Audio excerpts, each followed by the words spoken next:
คนญี่ปุ่นถ้าเขาได้รับการฝึกมาจากครอบครัวที่ดีเขาจะกินอาหารแบบมีมารยาทมากนะครับดูคุณคิงมาซารุทาบิรุนะครับก็คือกำลังกินข้าวอยู่นะครับสวยงามนะครับ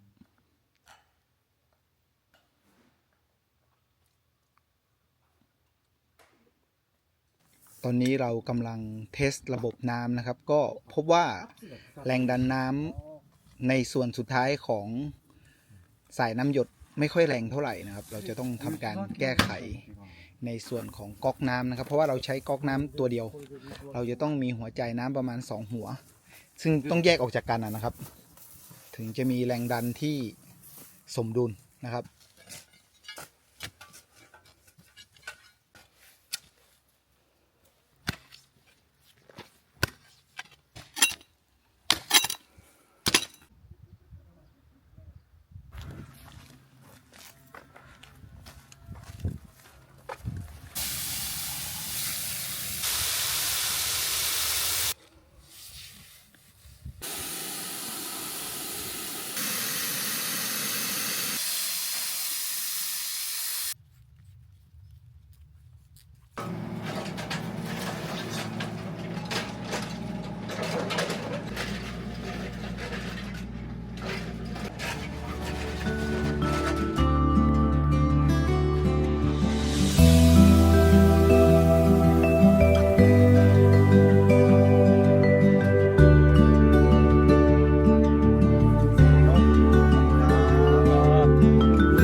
สวัสดีครับ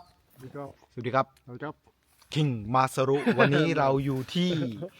บ้านในจังหวัดเฮียวโกะนะครับเมืองนิชิวากิพวกเราเดินทางมาที่นี่เพื่อจะติดตั้งท่อน้ำให้กับต้นไม้ที่ผมจะปลูกในวันนี้นะฮะวันนี้ถือว่าอากาศค่อนข้างดีเลยทีเดียวนะไม่ได้ร้อนมากอุณหภูมิอยู่ที่ประมาณ19องศานะครับที่ญี่ปุ่นตอนนี้อากาศค่อนข้างเปลี่ยนแปลงบ่อยเดี๋ยวร้อนเดี๋ยวหนาวนะครับ2 วันก่อนอากาศหนาวต้องห่มผ้านอนแต่เมื่อวานคืออากาศกำลังดีนะครับไม่หนาวไม่ร้อนและวันนี้ก็ถือว่าแดดจ้านะแต่ว่าอุณหภูมิเนี่ยอยู่ที่ประมาณ19-20องศาก็กำลังดีถือว่าเป็นช่วงเวลาที่เหมาะสมกับการปลูกต้นไม้ที่ผมนำมาปลูกวันนี้ก็จะมีต้นลูกพับหรือว่าคากิสายพันธุ์ฟูยุคากิสายพันธุ์ที่อร่อยที่ผมชอบที่ฟาร์มของผมในจังหวัดนารานะครับก็เป็นสายพันธุ์เดียวกันผมนำมาปลูกที่นี่2ต้นเพื่อที่อนาคตลูกค้าหรือว่าแขกผู้มีเกียรติเดินทางมาพักที่นี่ก็จะได้มีโอกาสสัมผัสกับต้นคากิหรือว่าลูกพับและก็ได้กินผลของมันถ้าท่านเดินทางมาในช่วงเวลาที่ลูกพับมีลูกนะครับต่อไปก็จะเป็นต้นบลูเบอร์รี่นะฮะหลากหลายสายพันธุ์ที่ผมเลือกมานะครับน่าจะประมาณ4สายพันธุ์ได้ก็มีทั้งลูกขนาดเล็กแล้วก็ขนาดใหญ่นะครับบลูเบอร์รี่ก็ประมาณเดือน6มิถุนาบลูเบอร์รี่ก็จะออกผลผลิตมาให้เราได้กินแบบ100%เต็มนะครับตอนนี้เขายังลูกเล็กอยู่ปีนี้ก็คงได้กินเป็นบางส่วนนะครับเพราะว่าบางต้นที่ผมซื้อมาเนี่ยก็มีลูกขนาดเล็กติดมาด้วยนะครับประมาณนี้บางลูกก็สุกผมก็เก็บกินได้ประมาณ20กว่าลูกได้นะนับรวมกันละต่อไปก็จะเป็นต้นเชอร์รี่นะครับเชอร์รี่ก็มี3สายพันธุ์ที่ผมเลือกมาปลูกนะครับการปลูกต้นไม้แต่ละต้นแต่ละสายพันธุ์ในญี่ปุ่นเขาจะเขียนบอกให้เราว่าสายพันธุ์นี้ต้องปลูกคู่กับสายพันธุ์ไหนอย่างต้นคากิเนี่ยปลูกต้นเดียวไม่ได้เขาบอกว่าต้องให้ปลูกคู่กับอีก1สายพันธุ์อะไรเงี้ยผมก็ต้องเลือกมาทั้งหมด2ต้นเพราะว่าเขาให้ปลูกคู่กันปลูกต้นเดียวเนี่ยไม่ดีเขาจะไม่ออกลูกนะเขาแนะนำอย่างนั้นส่วนบลูเบอร์รี่เนี่ยไม่มีปัญหาปลูกต้นเดียวก็ออกลูกได้และผมก็จะหาที่ปลูกต้นมะกรูดด้วยนะผมซื้อมาวันนั้นทั้งหมด6ต้นวันนี้ก็นำมาทั้งหมด3ต้นเดี๋ยวจะหาพื้นที่นะไม่ใช่หาว่าเดี๋ยวจะหาพื้นที่ในการปลูกต้นมะกรูดด้วย แล้วก็มีต้นอะไรอีกตอนนี้มองยังไม่เห็นนะครับก็มีต้นราสเบอร์รี่ด้วยนะหลากหลายสายพันธุ์นะครับอยู่ด้านในราสเบอร์รี่แล้วก็มีต้นแอปเปิลด้วยนะแอปเปิลสายพันธุ์ฟูจิแล้วก็สายพันธุ์อาโอโมรินะครับแล้วก็มีต้นอะไรเดียวเขาเรียกต้นอะไรจำไม่ได้นึกชื่อไม่ออกตัวนี้ก็ประมาณว่าหลักๆประมาณนี้โดยรวมมีมะละกอด้วยนะมะละกอผมนำมาปลูกทั้งหมด5ต้นนะครับมะละกอนะครับมีทั้งหมด5ต้นก็อยู่ข้างในเดี๋ยวจะรีวิวอีกทีหนึ่งตอนที่ผมลงแปลงปลูกนะครับวันนี้ผมก็ได้นายช่างคิงมาซารุนะครับ วันนี้ก็ได้นายช่างมาช่วยจัดการนะครับแล้วก็กำลังเดินทางมาก็เป็นนายช่างชินโกะนะครับวันนี้เราอาจจะใช้รถแมคโครปรับหน้าดินให้เรียบเสมอกันอีก1รอบนะครับก็เป็นงานส่งท้ายก่อนที่พวกเราจะเดินทางไปที่ประเทศไทยนะครับเพราะว่าคุณมาซารุมีไฟท์ที่ประเทศไทยนะครับผมจะพาเขาไปให้คนไทยเตะในวันที่ 26 มิถุนายนนะครับที่จังหวัดเชียงใหม่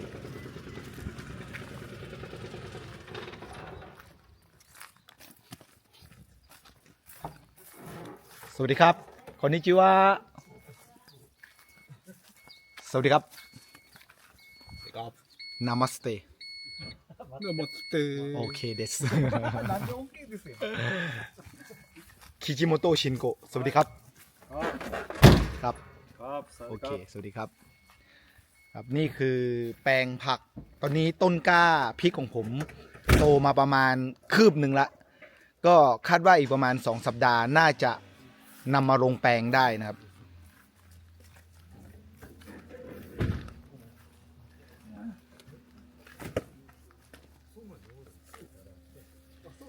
เดี๋ยวไปรีวิวต้นไม้ที่ผมปลูกไว้นะครับ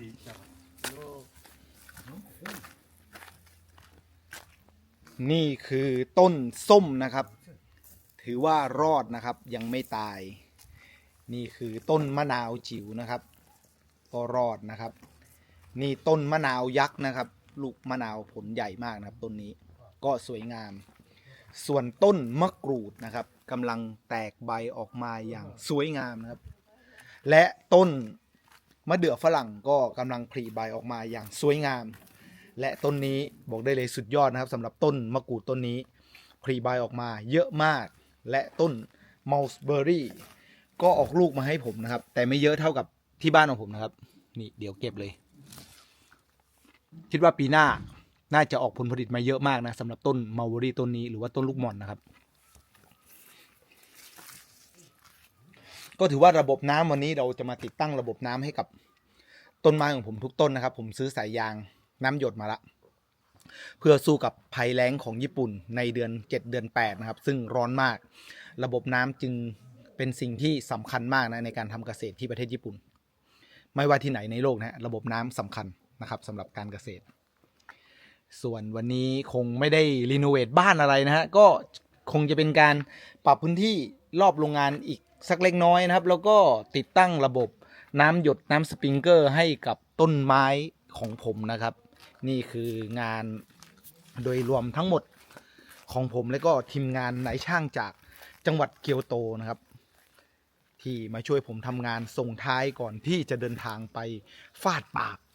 ที่จังหวัดเชียงใหม่กับการชกมวยไทยที่เขาอยากจะชกเพื่อล่าฝันของเขานะครับเป็นการชกที่ไม่ได้จริงจังอะไรมากมายหรอกเราก็จะหาคู่ประกบให้เขาที่เหมาะสมในการชกนะครับเพราะว่าเขาอายุเยอะกันละแต่อยากชกมวยเราก็จะหาประกบคู่ที่ฝีไม้ลายมือพอๆกันเพื่อให้ความฝันของเขานั้นเป็นจริงนะครับสำหรับ FC ที่อยากติดตามรับชมการชกของทีมงานในช่างจากเกียวโตก็เดือน6นะครับวันที่26 มิถุนาเราจะทำการแข่งขันที่จังหวัดเชียงใหม่ถ้าพร้อมแล้ววันนี้มาช่วยผมติดตั้งระบบน้ำก่อนนะครับก่อนที่จะเดินทางไปเชียงใหม่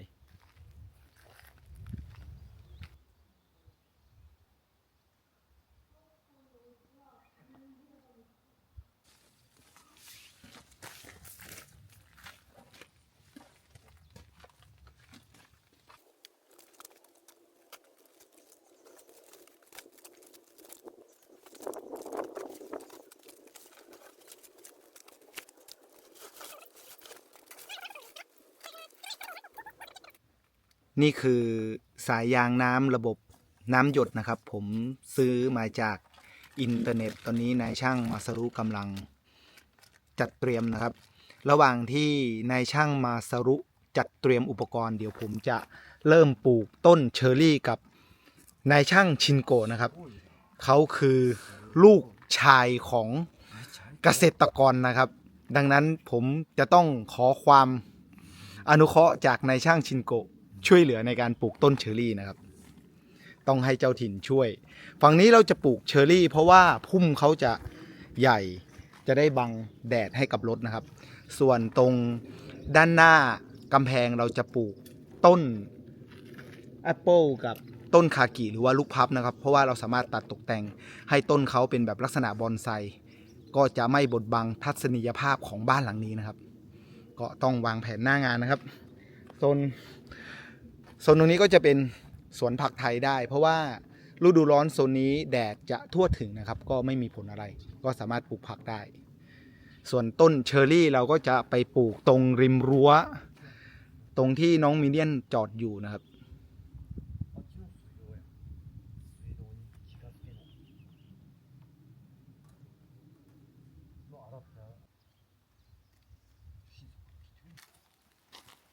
นี่คือต้นลูกทับทิมนะครับที่ญี่ปุ่นก็ปลูกทับทิมได้นะครับราคาต้นนี้อยู่ที่ 1,280 เยนนะครับรวมภาษีแล้วอยู่ที่ 1,408 เยนเราจะปลูกตรงหน้าบ้านนะครับต้นทับทิมปลูกต้นโซนนี้นะครับพื้นที่จำกัดเราก็พยายามจะปลูกให้ได้เยอะที่สุดเท่าที่จะทำได้นะครับเราไม่ได้เน้นผลผลิตแต่เราเน้นให้บ้านหลังนี้มีผลไม้เยอะที่สุดนะครับก็น่าจะตรงจุดนี้นะครับโอเคนายช่างここそう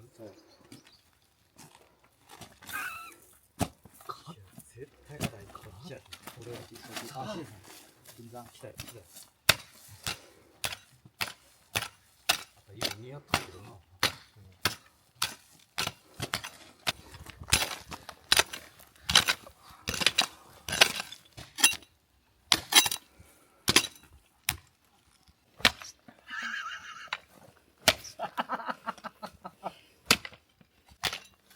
新さん一回これ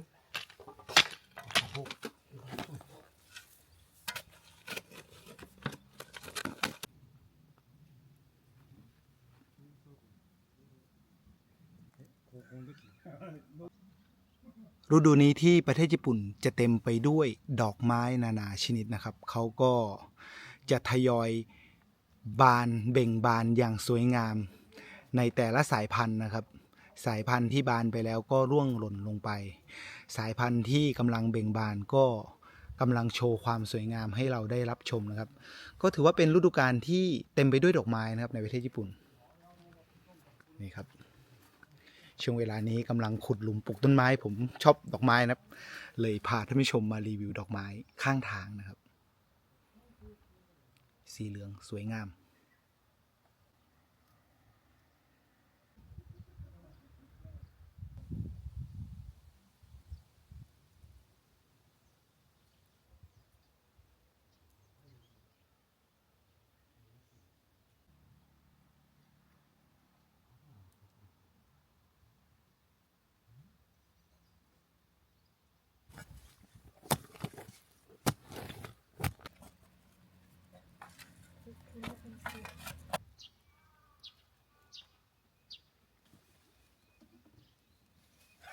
深い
สำหรับโซนนี้เราจะปลูกบลูเบอรี่ทั้งหมดนะครับ เราก็จะตัดตกแต่งให้เขาเป็นพุ่มทรงเตี้ยนะครับ จริงๆพื้นที่มันน้อยนะแต่ผมก็อยากจะมี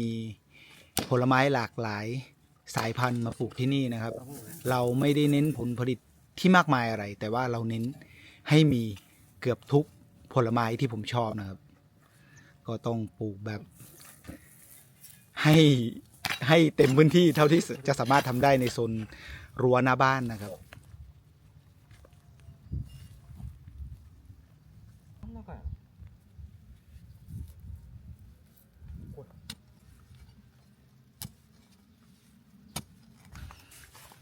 ส่วนผมก็จะปลูกต้นเชอร์รี่นะครับสุโกแรมโบนะฮะก็เป็นอีกหนึ่งผลไม้ที่ผมชื่นชอบมากนะครับโซนนี้เราจะปลูกได้ประมาณ4ต้นนะครับเมื่อกี้ผมก็ได้ปลูกต้นลูกทับทิมไปแล้วครับเรียบร้อย1ต้น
ตอนนี้นายช่าง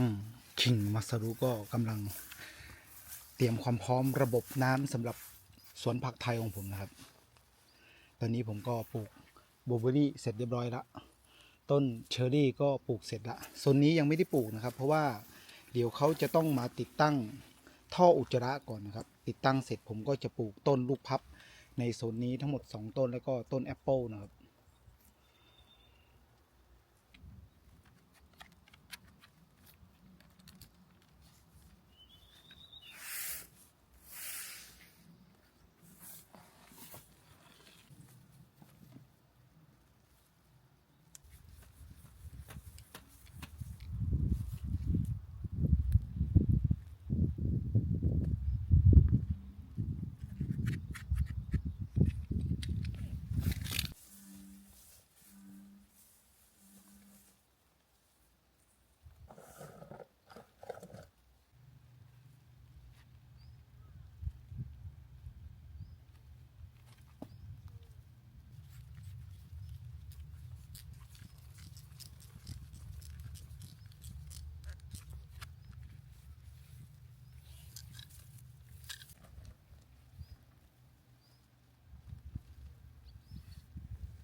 ตรงโซนนี้ผมจะย้ายกล้าพริกนะครับที่เขายังโตไม่เต็มที่มาไว้ที่นี่แล้วก็ใช้ระบบหัวสปริงเกอร์น้ำฉีด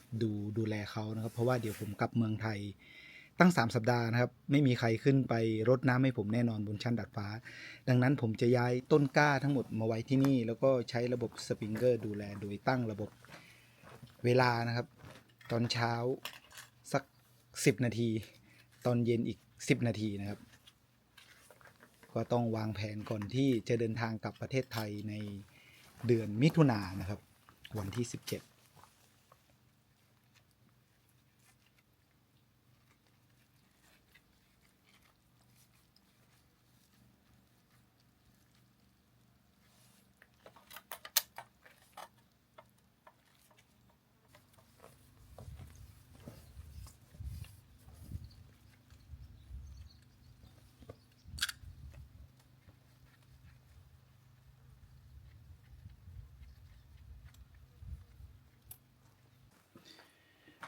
ได้เวลามื้อเที่ยงนะครับวันนี้เราก็ฝากท้องไว้กับโอปินโตนะครับข้าวกล่องญี่ปุ่นโออิชิเดสเน่ 美味しいです。 วันนี้เราเดินทางมาในวันอาทิตย์นะครับน้องๆครูมวยก็ต้องทำงานนะครับ นามัสเตโดโซ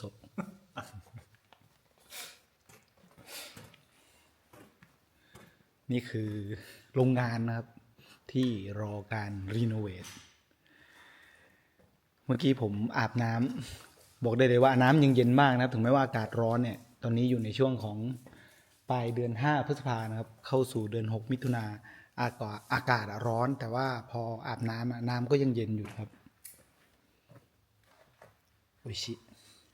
美味しい。美味しい。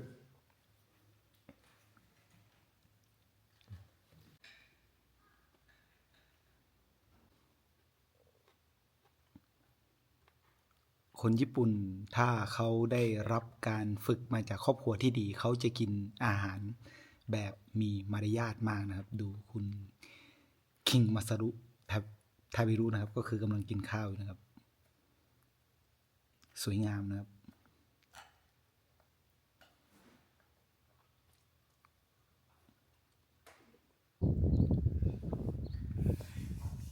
เดี๋ยวช่วงบ่ายนะครับเราจะใช้รถแมคโครปรับ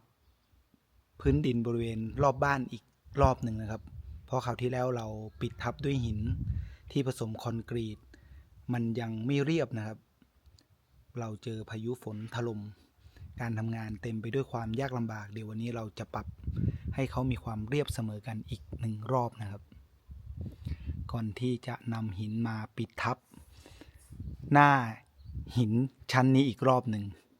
เพราะว่าหินชั้นนี้เขาเป็นหินผสมคอนกรีตนะครับไม่มีความสวยงามเท่าไหร่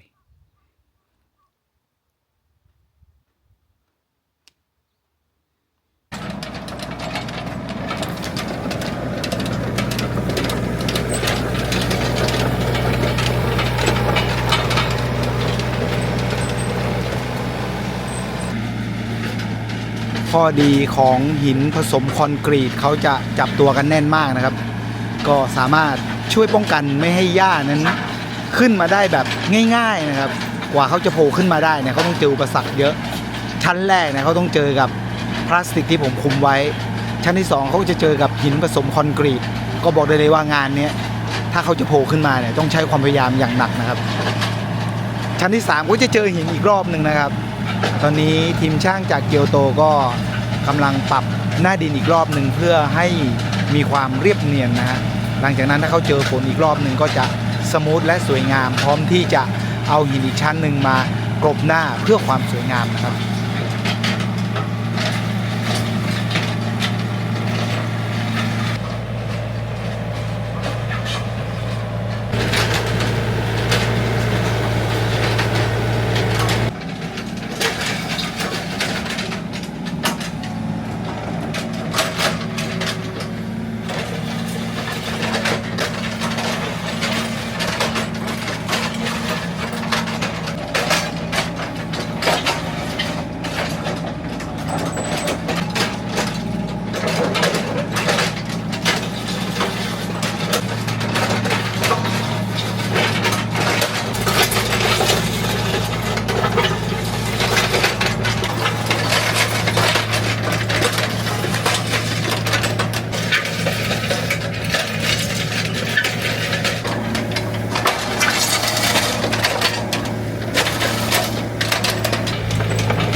ตอนนี้เรากำลังเช็คระบบน้ำนะครับเราจะต้องมีหัวจ่ายน้ำที่มากกว่า1อันนะครับเพราะว่าถ้าเราใช้หัวจ่ายน้ำอันเดียวเนี่ยมันก็จะทำให้แรงดันน้ำนั้นน้อยมากนะครับกว่าจะไปถึงจุดสุดท้ายของน้ำหยดก็แทบจะไม่มีน้ำแต่ว่าในส่วนอื่นก็ถือว่าโอเคมีประมาณสัก 4-5 ต้นนะครับที่น้ำไม่ค่อยแรงเท่าไหร่นะครับ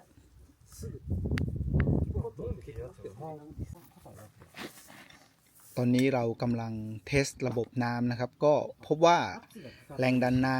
ำในส่วนสุดท้ายของสายน้ำหยดไม่ค่อยแรงเท่าไหร่นะครับเราจะต้องทำการแก้ไข ในส่วนของก๊อกน้ำนะครับ เพราะว่าเราใช้ก๊อกน้ำตัวเดียว เราจะต้องมีหัวใจน้ำประมาณ2หัว ซึ่งต้องแยกออกจากกันนะครับ ถึงจะมีแรงดันที่สมดุลนะครับ วันนี้ผมก็ปลูกต้นเชอร์รี่ต้นมะละกอนะครับ เดี๋ยวรีวิวให้รับชมตอนช่วงท้ายคลิปนะครับ ตอนนี้เรากำลังแก้ปัญหากันอยู่นะครับ そこに黒いこれも背が高いですよね。これキッチンのとこつけといてはいはい。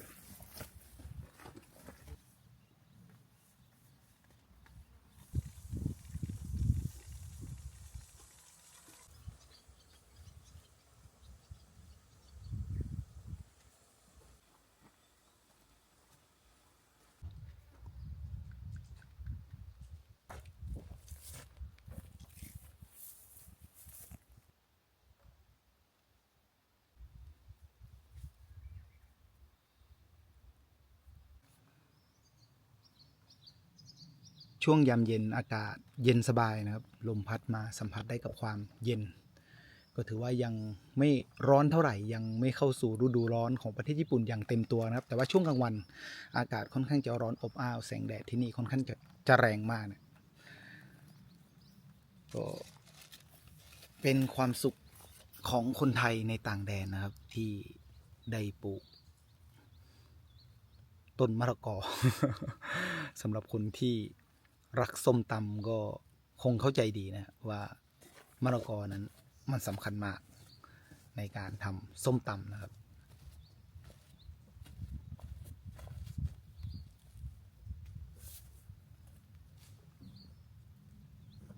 だいぶ抜いてみたんですけど、なかったですね。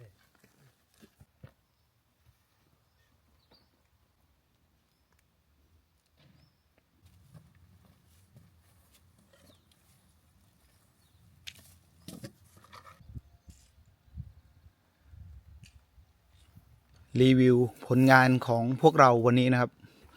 ระบบน้ำหยดโซนนี้ก็ถือว่าประสบความสำเร็จนะครับ ก็สามารถจ่ายน้ำได้ทุกต้นนะครับ ก็มีต้นโบเบอรี่นะฮะแล้วก็ต้นส้มต้นมะกรูด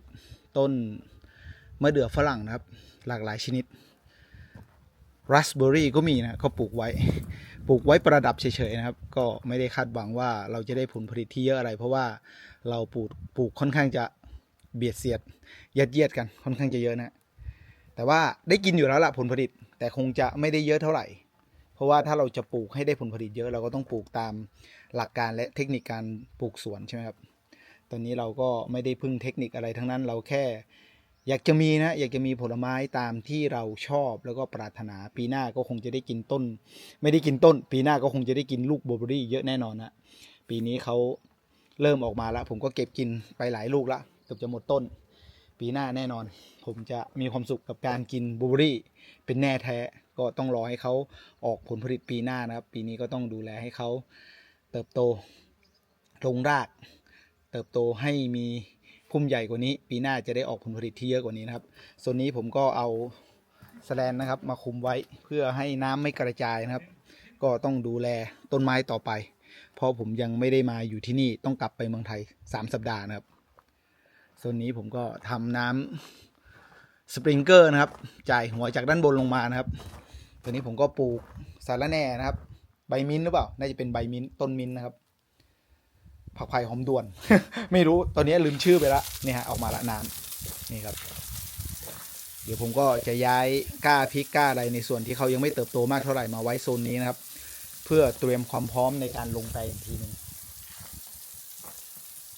เหลือเวลาอีกประมาณ2 สัปดาห์นะครับก่อนจะกลับเมืองไทยเดี๋ยวค่อยมาดูว่าจะสามารถลงแปลงได้หรือเปล่านะสำหรับก้าพริกบนชั้นดาดฟ้าที่บ้านของผมอันนี้ก็เป็นการทดสอบน้ำอีก1 รอบของนายช่างคิงมาซารุนะครับ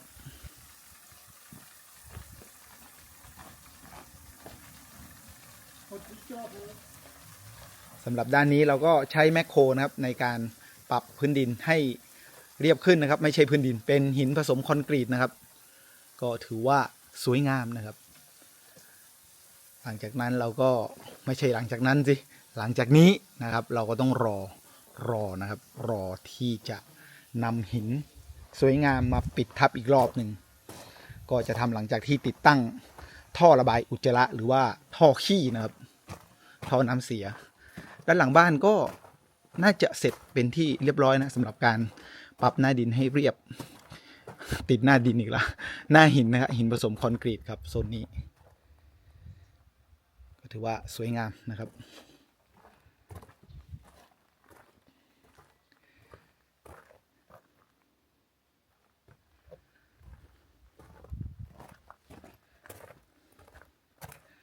สำหรับดินที่ว่างๆอยู่ตรงนี้ก็จะเป็นโซนที่ผมจะทำ outdoor นะครับห้องครัวด้านนอกสำหรับบาร์บีคิวปิ้งย่างแล้วก็พิซซ่านะครับก็โซนนี้ส่วนอันนี้ก็อย่างที่ผมเรียนไปนะฮะสำหรับคลิปก่อนหน้านั้นก็คือบ้านน้อยหลังเล็กพร้อมอ่างอาบน้ำแบบออนเซ็นนะครับตรงจุดที่แมคโครเขาจอดอยู่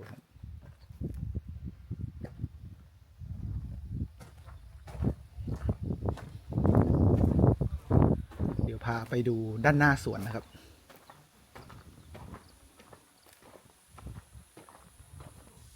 ก่อนจะไปถึงสวนแวะดูความสวยงามของสวนหินก่อนครับนี่ครับ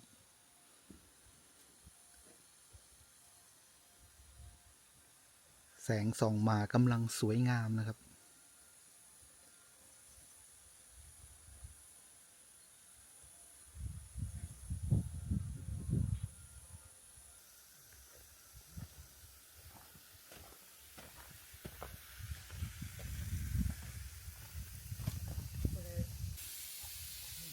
สำหรับโซนด้านหน้าก็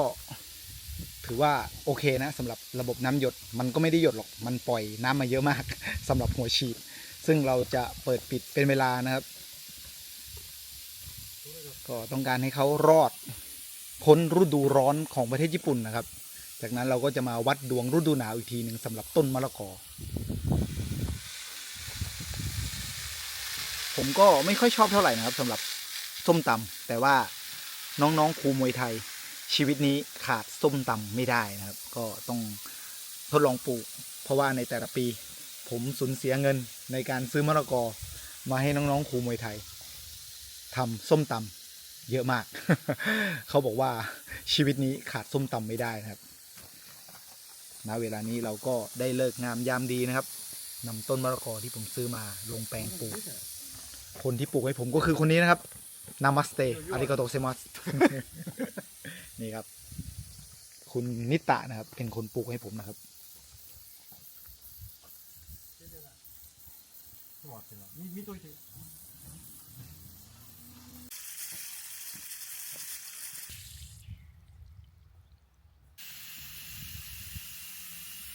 เป็นการเช็คครั้งสุดท้ายนะครับก่อนที่จะเดินทางกับโอซาก้าแล้วก็เกียวโตโดยภาพรวมแล้วก็ไม่น่าจะตายนะครับ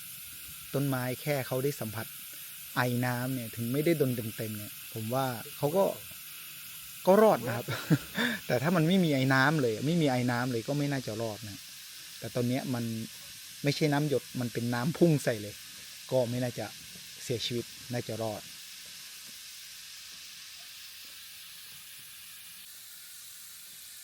ตอนนี้เรากำลังเช็คระบบน้ำขั้นตอนสุดท้ายนะครับก่อนที่จะเดินทางกับโอซาก้าและก็เกียวโตระบบน้ำที่ผมบอกว่าเป็นระบบน้ำหยดที่จริงมันไม่ใช่น้ำหยดมันคือน้ำพุ่งใส่ต้นไม้เลยนะครับวันละ10 นาทีเช้าเย็นก็ไม่น่าจะเสียชีวิตนะครับพอเดี๋ยวผมกลับมาเนี่ยผมก็จะมาพักอยู่ที่นี่อย่างไม่มีก็น่าจะประมาณเดือน2 เดือนนะครับช่วงเวลาที่ผมอยู่ที่นี่ผมก็จะรดน้ำเขาทุกวันเอาแบบชุ่มฉ่ำให้เขาติดนะครับปีหน้าก็จะได้ไม่ต้องกังวลเรื่องระบบน้ำอีกสำหรับต้นบลูเบอร์รี่ต้นส้มต้นมะกรูดนะครับแต่ต้นไม้ที่จะต้องดูแลระบบน้ำตลอดเวลาก็จะเป็นพวกผักนะครับที่เราจะมาปลูกที่นี่หลักๆก็เป็นต้นพริกนะครับหลังจากที่ต้นไม้โซนอื่นเขาเติบโตเราก็จะเหลือแค่ระบบน้ำโซนนี้เท่านั้นนะครับสำหรับการจ่ายให้กับต้นพริกต้นกระเพราและโหระพานะครับ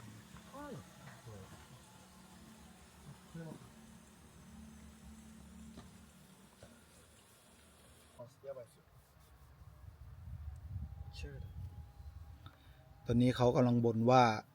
ยุงกัดนะครับ คะก็คือยุงนะครับ ภาษาญี่ปุ่น か。 คะนะครับ ก็เป็นเรื่องปกตินะครับ ถ้าเริ่มมีน้ำขังมีฝนตก สิ่งที่ตามมาก็ยุงนะครับ ที่ญี่ปุ่นก็มียุงนะครับ それはどこに巻くんですか？その、カチッてやろう。ここ？あれですか？ ก็เดี๋ยวครั้งต่อไปนะครับ ผมจะต้องซื้อตัวควบคุมเวลาอีก1 ตัวนะครับ แล้วก็หาก๊อกน้ำแยก2 ทางมาติดตั้ง เพื่อที่จะให้ระบบน้ำนั้นมีแรงดันจ่ายไปที่